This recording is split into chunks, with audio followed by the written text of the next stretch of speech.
சமூகம் நமக்கு என்ன கத்து கொடுத்துட்டு இருக்கு தெரியுமா? யாரையும் நம்பாத. அவனை பார்த்தா நல்லவன் மாதிரி இல்லடா.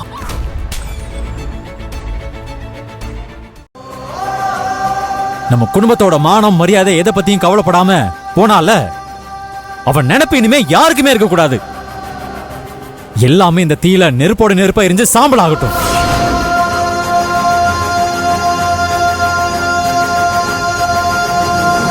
பார்த்து பார்த்து அப்படி பாசத்தை கொட்டி வளர்த்தோமே, இப்படி எல்லாத்தையும் மண்ணோட மண்ணா போற அளவுக்கு செஞ்சுட்டு போயிட்டாளே.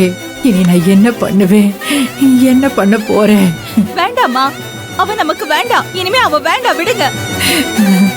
எப்போ நம்ம வேண்டாம், அந்த வினோத் பையன் தான் முக்கியம். அவன் கூட போனால, இனிமே அவ நமக்கு வேண்டாம். பாசத்தை கொட்டி கொட்டி வளர்த்ததுக்கு நம்ம குடும்பத்துக்கே அப்படி ஒரு துரோகத்தை பண்ணிட்டு போயிட்டால. ஊருக்காரங்க முன்னாடி எல்லாம் நம்மள தலை குனிய வச்சுட்டா. இனிமே அவ நமக்கு வேண்டாமா, விடுங்க.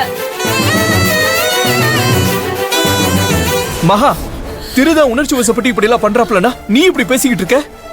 வேற என்னங்க பண்ண சொல்றீங்க? வேற என்ன பண்ண சொல்றீங்க? அவ செஞ்ச காரியத்தால என் வயிறு பத்தி தெரியுது. எப்படிங்க நம்மளால வெளியில தலை காட்ட முடியும்? ஊருக்காரங்க என்ன பேசுவாங்க நம்மள? இப்படி எல்லாரும் முன்னாடி நம்மள அசிங்கப்படுத்திட்டு போயிட்டாளே. கூட பிறந்தவங்க எல்லார் மனசையும் நோகடிச்சிட்டு அவளால அங்க போய் சந்தோஷமா வாழ்ந்துட முடியுமா? அவ வாழ்க்கை நல்லா இருக்குமா? எல்லாம் அந்த செல்வியும் அந்த வேலுவும் பண்ண காரியம்.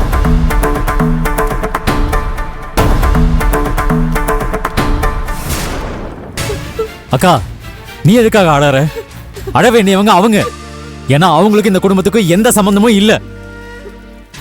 நம்ம பேச்ச மீறி அவன் கூட போனவள இனிமே எந்த காரணத்தை கொண்டும் இந்த வீட்டு வாசப்படியே மிதிக்க கூடாது. இனி அவ எனக்கு தங்கச்சியும் இல்ல, நான் அவளுக்கு அண்ணனும் இல்ல. அதே மாதிரி ஊர் அறிய எல்லார் முன்னாடியும் தலை குனிய வச்ச வேலுவும் எனக்கு தம்பி கிடையாது.